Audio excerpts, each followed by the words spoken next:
Hello, everybody. Hello. Glad to see you again. Well, I say We can't see. We no. can't see them. No one can. No. Well, and no one can see me at all. Bob is having a bad hair day, Very much. Very and much. he's being vain about it. I'm not having a bad hair day. I'm doing videos later, so I did my hair today. How's things in the Um, Netherlands? it's good. I think I found the shower of bastards. Oh, that's good. We talked about Remember the last shower of week? bastards last time. Yeah. Yeah, last week we were talking about the shower of bastards, and they used to be in that paddock, and we didn't know where they went. And I went for my walk today, and I also found that the two ponies that I told you were like still like statues, and then started neighing Yeah. and chasing each other last week. Um, well, they weren't there in their paddock, but there were four little burros, Oh, no kidding. little tiny like pony-sized burros. So I took a picture. I'll drop it in here somewhere. um, and so I was looking at where are the black and white ponies, and I looked across the street, and there's a whole herd of ponies behind the field that's right next to the street on that side Right. that has like there are goats there, and then the field behind them there were a bunch of ponies running around, and I wondered if that's the shower of bastards, and I don't remember enough. I don't have a picture. We never took a picture of the shower of bastards, so I Oh. don't know what they look like, but I do remember they were assorted. An assortiment. Yeah, Assortiment de and bastards. yeah, and these ponies were also assorted, so I took a picture and I'll put it here, and you can tell me if you think that's them. I will I'm not definitely have a sure, look. but it would make sense. And if it's not them, I think that the two black and white ponies that are usually now where the donkeys are, I think they're over there. Oh, okay. So it would make sense to me if neighbors were rotating their fields. Yeah. And the donkeys are in this pasture, but they've made the pasture smaller with like an electrical fence. So it's not a big pasture to begin with, it's just a paddock, but they've cut it in half and put the donkeys in there. Obviously the donkeys are new, and they're trying to get the donkeys, used to the surroundings. So it seems like they just moved the two black and white ponies temporarily so that they wouldn't fuck with the Bordeaux. I'm glad you found them. I don't know. This is the highlight of my day. I think I found the shower of bastards. I did it for you out there in TV land. The highlight of the day here is it's snowing to beat hell right now. Is it The really? the snowstorm that was supposed to hit this afternoon started at about 8 o'clock. Oh my So goodness. Eight yeah, o'clock in the morning. yeah, and it is Nice. now local time here, 10:52. So Oh, yeah, goodness. That's so unpleasant. yeah, I mean, Well, I'll go out for a walk in unpleasant. it later because I think it's fun. Yeah, I mean, if you don't have to shovel and you don't have anywhere you have to go in a car, it's No, fine. we don't. Thank you, COVID. Yeah. And yeah, it's we have snow predicted today. It was sunny all day today, but as the sun started going down, it clouded over, and they say snow showers tonight, but they don't know what snow showers are. And so I might wake up, Flash and I might wake up in the morning and with white on the ground, but it goes away. But Yeah. it's freezing. It's 0 Celsius, like Wow. 32, 31, 32. And when I was out walking, I was recording some stuff on my phone, and having my hands not in a glove was got to be painful. I was just like, yeah, I'm gonna stop now. No kidding. Um, yeah, it was just not nice. I have to get gloves that I can use a touch screen with, because leather gloves, the fact that leather is skin, it should work. No, I know why it doesn't work. But it's yeah, and there's a little bit of a wind. Like I walked into a wind on my way back, Oh wow. which was a little unpleasant, but it's on your way back, so you're like, ah, I have to do it anyway. Um, You're shocked. But yeah, but I got a walk in and it was sunny for the whole walk. So that was Yeah, I really walked down fun. for the paper today, this morning at about 8, and it was snowing. Let's see. Winter storm warning in effect until Tuesday. Snow will fall until night. That's what the Wow. forecast is saying right now. You're going to get a lot of snow. Yeah, they were saying 10 centimeters-ish the other Well, that's not day, much. but That's I don't that's not know much. That's only what the like hell is the forecast. 3 or 4 inches. Yeah, it might be different now. um, I mean, if it started at 8 and it's going to snow until nighttime, oh yeah, we're in that's a for it. lot of snow. We're in for it, that's for sure. So, Yeah. anyway, what is on the agenda for us to talk about today? Well, I think we were going to toss it over to you, despite your camera shyness. Oh, that's right, we were, And weren't we? yeah,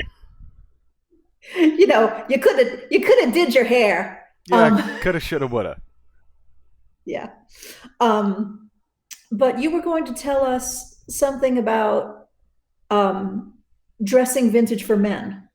Oh, yeah, that's right. I've made a list. Let me find it. Oh, good. Let me find it. It's not exactly dressing vintage. It's 5 vintage things you can do right now.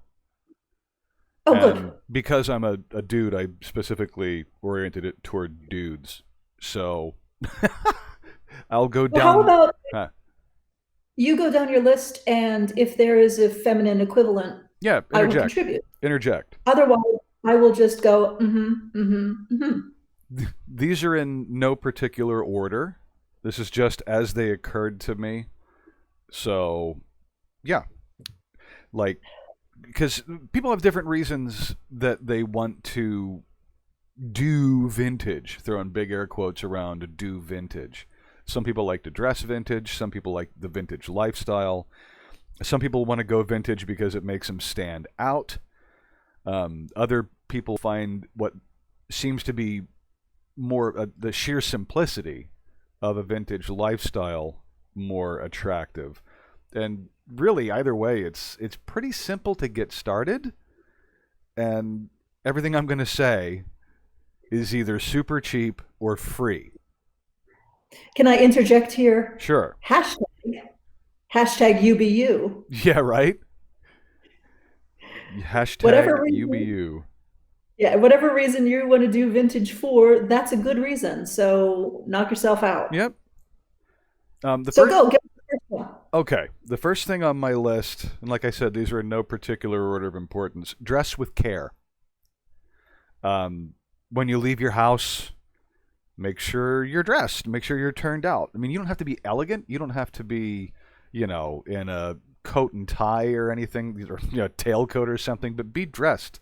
Don't. But be wearing pants. Don't Yeah. forget your pants. Avoid sweats. Yeah. That kind of thing. I mean, it you'd be surprised just how much more confident and elegant you'll feel just by putting on a pair of trousers and a hat. Wear a hat. Most everybody has hats, and I'm not talking a ball cap. Whether you've got a pork pie or a cloth cap or something like that, wear it. When you pass people on the street, touch the brim of your cap or indeed doff it and say good day. Simple Yeah, things like that. no lie, when I'm out for a walk, it's a sunny day and like all of the Netherlands is out walking. And I pass a lot of people and they smile at me, and I swear they're smiling at me because I'm wearing a hat. Yes, might possibly be. I mean, And yeah. had people like, we were walking past cafes and people yelled and we're like, yeah, hats. I don't know, but okay. It becomes a spectator sport. I have a lot of hats. That's good. And if you don't have anything that you think looks entirely vintage or the vintage that you like, hit the thrift stores.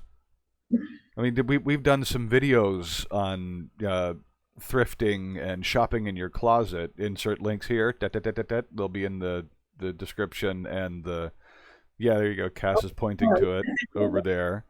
But yeah, it doesn't cost a lot of money to do this kind of stuff. It's really, most of it is free. A lot of it is just attitude.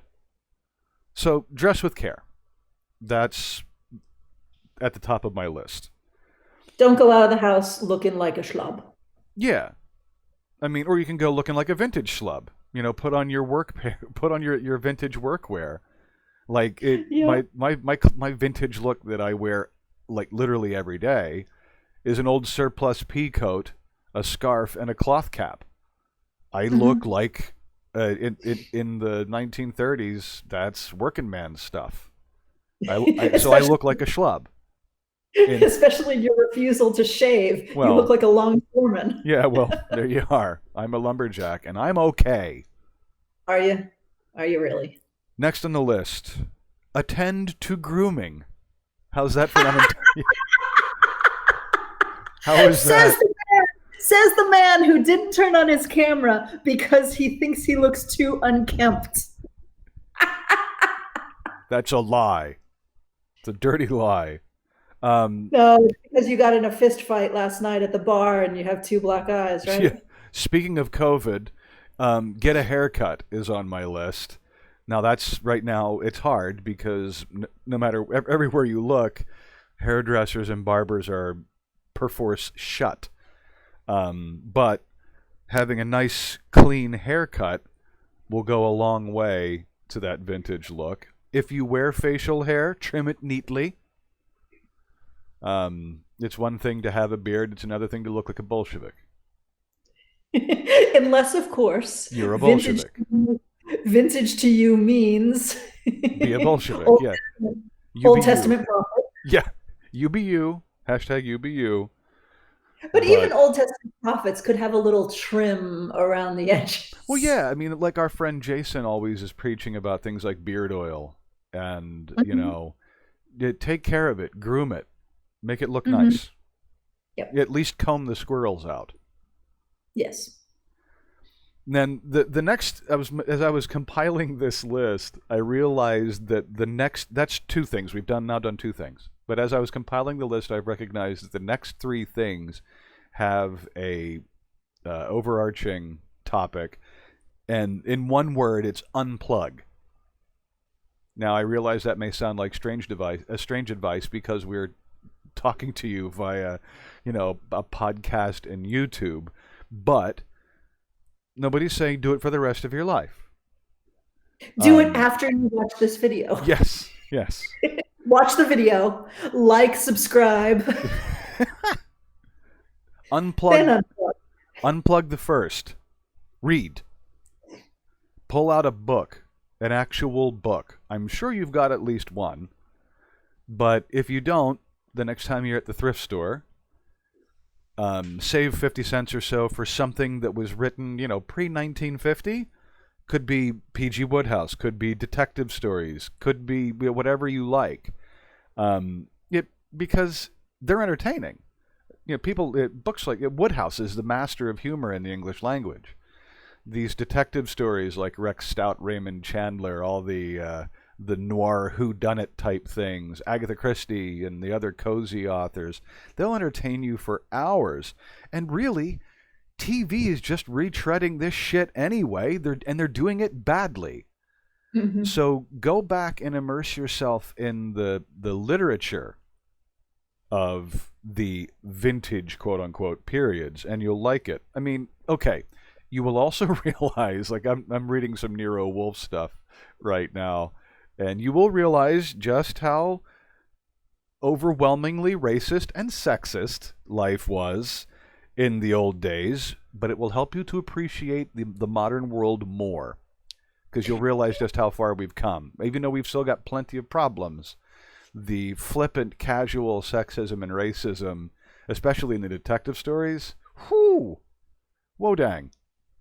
Which is why you should also read Ngaio Marsh, who's a New Zealander. She's a white New Zealander, but she actually has stories that deal with Native people, with Maori people, Yeah. in a positive light. Maori people aren't the criminals. And And Dorothy Sayers famously one of the first female graduates from Oxford University, right. and wrote a very famous book called Are Women Human? Yep. Which, yeah, so I'm gonna drop some links in the description. And a lot of this stuff, if you don't have the books and you can't find them in a thrift store and you don't want to go to the library, or COVID has you holed up in your house, a lot of these things are things that you can download to your phone or your e-reader app. So a lot of them are free. Oh yeah, that's because right. they're out of copyright. They're from the 1920s and 30s, and they're out of copyright, and the copyright can no longer be renewed. They're out of print. Yeah, so they'll be either free or cheap.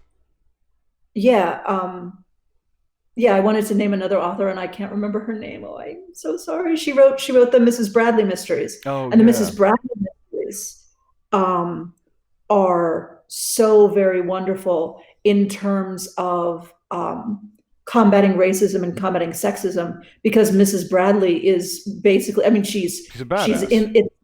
It's the 1920s, but she's a hippie, and Yeah. she's just like,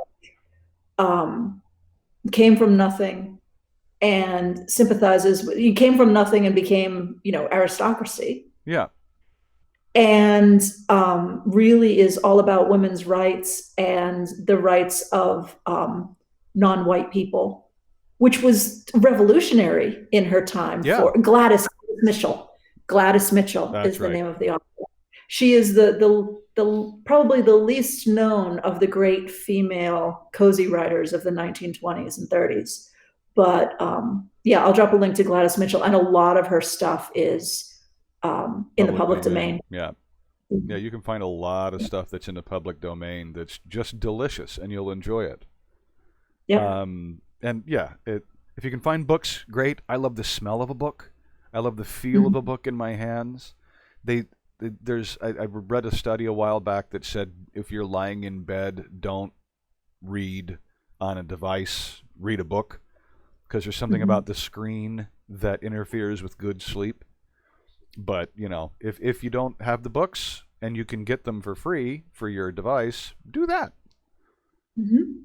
Unplug the second. At book sales, libraries who are trying to make money to keep themselves open will also sell off old books for like 25 cents. Yeah. Or you could get like, 50 books for $5 or something.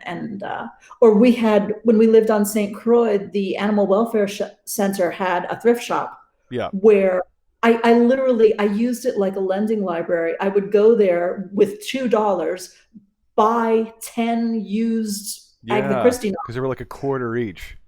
Yeah, read them, take them back, and then redonate them and get more. Yeah, exactly. And it all supported the animal shelter, so that was great. Yeah, bought puppy food. Yep. Unplug the second. Instead of an email, write a letter. Oh, yeah.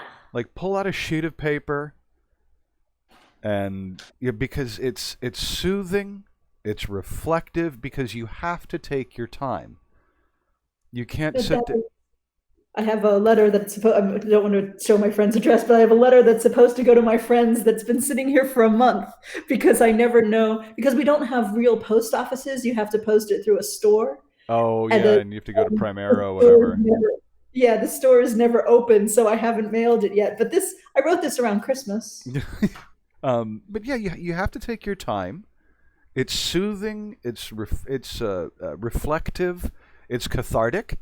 Like if someone irritates the hell out of you, rather than type up that rant on Facebook, write it out on a sheet of paper. And then when you're done, you can crumple it into a ball, take it into your kitchen, put it in a glass bowl, and burn it. It's a lovely thing. But writing a letter to your friends, writing letters to maintain the correspondence, as it used to be called, you read about it all the time in the books. And it's a much better way to pass the time rather than sitting in front of the TV with a bag of Doritos. And because it's great, because unlike an email, if you screw up, you can tear it up and begin again.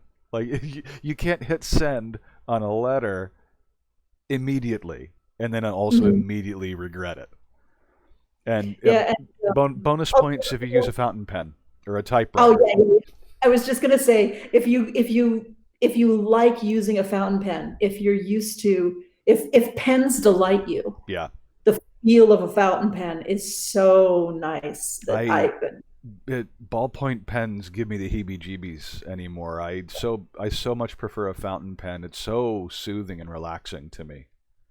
yeah. And although it must be said, darling, I'm going to blow your cover here because we've been married 20 years now, and 20 years in what, 4 days? I don't know, Yeah, 5 days. something like that. And I think I'm allowed to do this now. Okay. I'm on a different continent than you, but I'm going to blow your cover because you wrote me an email when we were friends. Hit Yes. send. Why do you And think then I'm giving this piece of advice, you daft cow?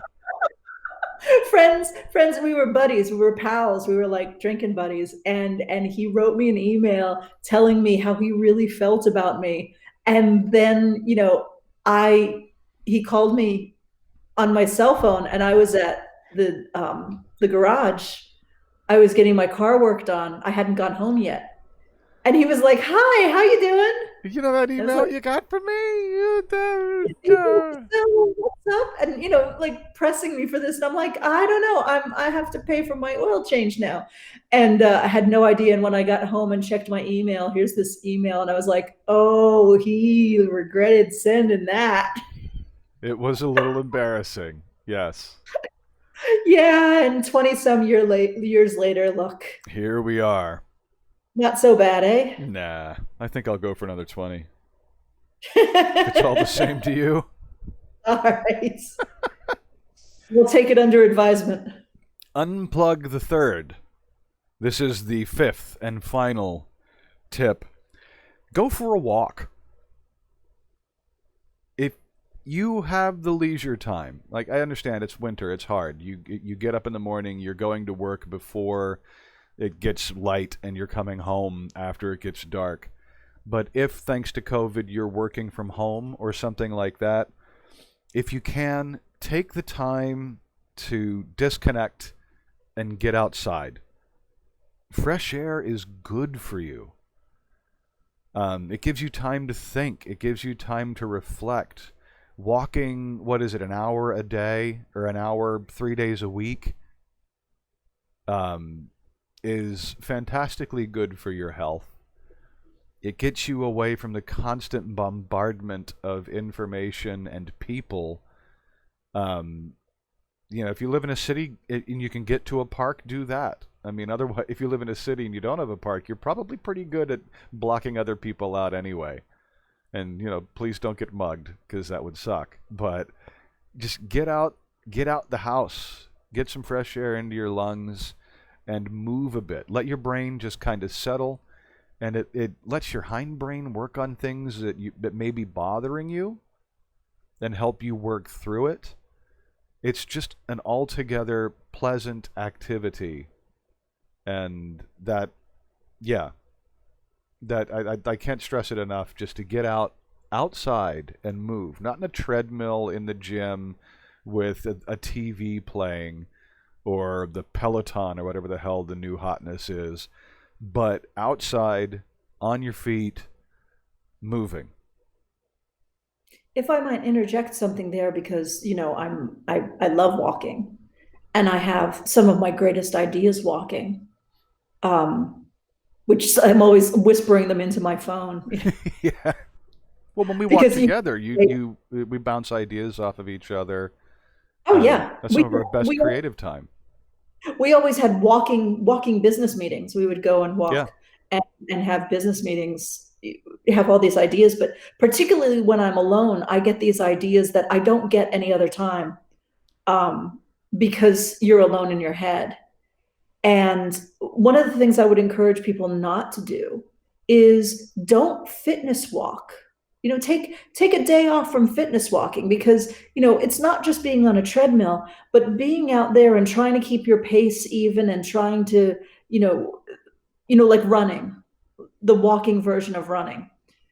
Take a vacation from that every once in a while, because while that's terrific for your heart health and your lung health and everything, it's it's very it closes you down. You're focused on fitness and you're not focused on what's around you.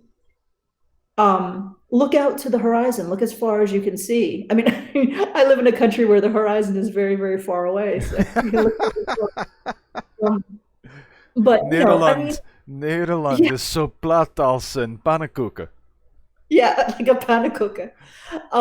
Yeah, it's important to be. It's important to not be fixated on your heart rate or your pace, your walking pace, Yeah. or what have you. I walk quite fast, but I'm still present with everything around me. I think that's really important to disconnect. And this isn't necessarily a vintage thing to do. It's just, Yeah. even though, Shank's Pony was a very popular way to get around in olden times. It's Yeah. really more of a modern meditative, this works for us, please try it sort of a piece of advice that I'm kind of Yeah. shoehorning into of ways to be vintage. But And don't get us wrong. I mean, we're not Luddites. We're obviously, we have a business on the internet. We survive because of technology. I wouldn't have been able to start a pattern company if the internet didn't exist. yep. You But know, it's really I easy to get overwhelmed by it. It's really easy to yeah, get so overcome with having to stay connected. Websites, social media is particularly nefarious because it's specifically designed to keep you engaged, to keep you mhm. doom scrolling down Twitter or Facebook. So because that's what the algorithm does. It reads what you do and throws things in front of you that are guaranteed to get you to click through. So if you can shut that shit off, do something else, write letters, read books, go outside. Which leads me to that was 5. I promised you 5. I have a bonus. Oh, well, hang on with your bonus because I just wanted to address that. Yeah. I love how small the internet has made the world. I love, I mean, I lived in Japan, and Japan was the other side of the world. It was completely foreign to me. I got a phone call from my parents once a month, and studying Japanese was hard because you didn't have access to all the materials. And now I can go on the internet and watch Japanese movies, Japanese anime. I can read manga, and that's all because of the internet. And it's made the world so small. It's wonderful. I have friends all over the world who I have never met and I'm likely never to meet Yep. because of this. I take Dutch lessons with a woman in Peru Yeah. Yeah. over the internet. It's wonderful. But every once in a while, you have to let the world get big again, because being small in a big world is refreshing to your spirit. Yeah. And being someone who lives on the internet really 24/7 sometimes, that's what I've discovered. And that's the beauty of scaling back, putting on a vinyl record, Yeah. and reading a book that is made of paper. Yep. I never want to live in a world lit by fire. I never want to go travel back to the past and live there.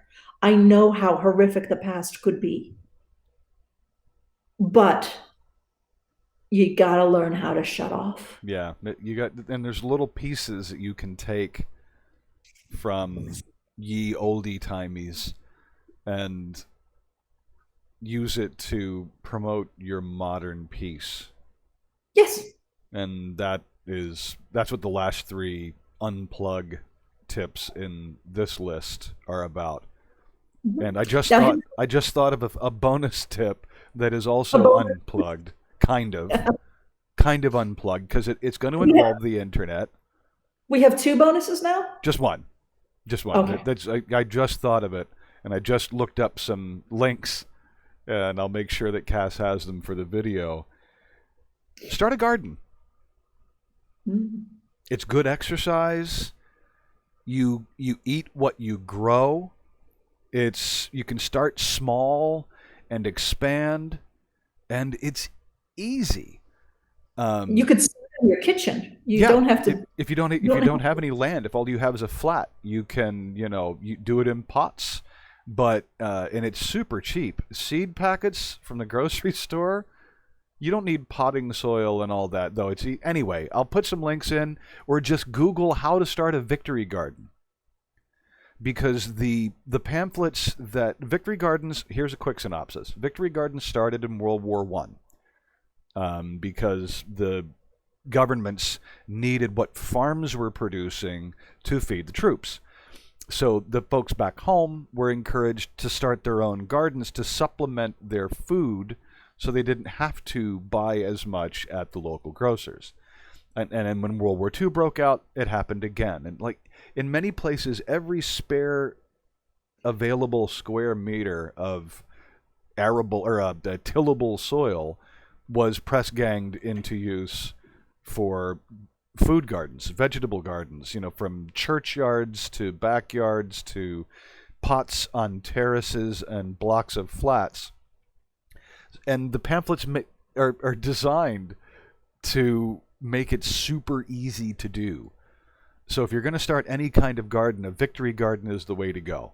And so you get all this fresh vegetables, and you can, like I was saying, you can start small and then expand from there. You can do it vertically, you can do it horizontally, you can do it in raised beds. But anyway, it doesn't take a lot of money to start. You might, if you have a back garden and you have a shovel, buy a couple of packets of seeds and go nuts. And remember, every vegetable that you grow yourself is a vegetable you don't have to buy from the other side of the world and have it shipped to you. Yeah. Therefore, increasing global warming. Right, and grass is the stupidest crop in the history of humankind. So, unless your homeowners association specifically forbids it, dig up all your grass and replace it with flowers and food.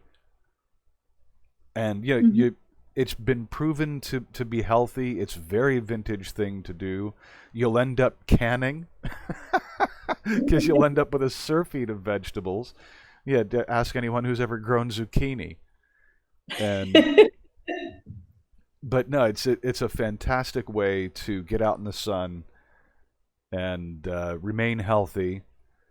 And it occurs to me, I want to say one thing at least about this, because it could be pointed out, and rightfully so, that these steps demand a certain amount of privilege.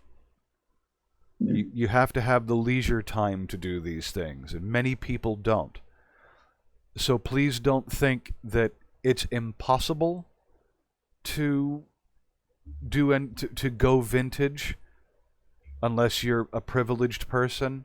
You do these are things that occurred to me off the top of my head as I was thinking about 5 things to do that are quick and easy for most people to promote a more vintage lifestyle. And it occurs to me as I'm getting to the end that these are very suburban white person privilege things. And I want to acknowledge that. I want to recognize that. And if I can find, it's just really hard for me to, off the top of my head, as a privileged suburban white person, to think of things that someone who isn't me might have to deal with. Well, certainly.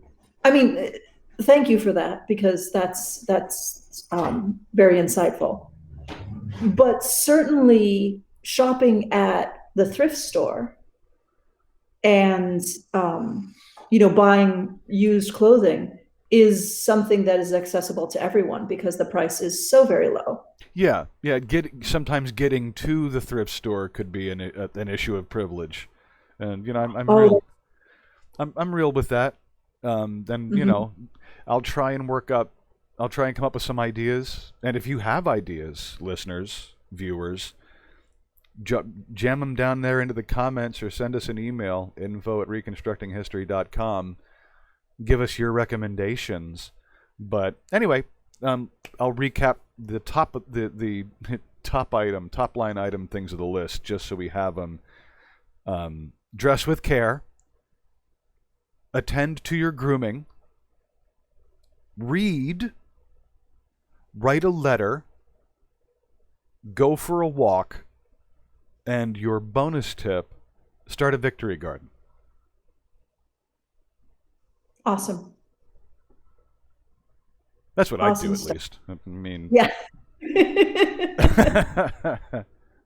That's what you've been talking about, planting a garden ever since we moved into this place that actually has more than 2 feet of rocks in the backyard. And hey, if we're still lucky enough to be able to live there beyond next year or beyond this year, then maybe I'll plan for it. Who knows?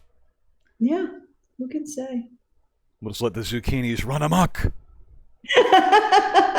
More zucchinis! Ha ha ha ha ha. Awesome. It's just awesome. So I think that about wraps it up. Cool. So time to do the litany of things about liking and subscribing. Hey, leave us, if you're finding this on a podcast service, leave us a review. If you leave us for everyone who leaves a review from now on, we will randomly select one and read that review aloud, good or bad, on the podcast. So this is a way you can get us to say whatever you want. Do you want me to say I am a great big poopy head? Then yeah, go ahead. But leave us a rating. You have to leave us a rating and a review on your podcast supplier of choice in order to force me to do that.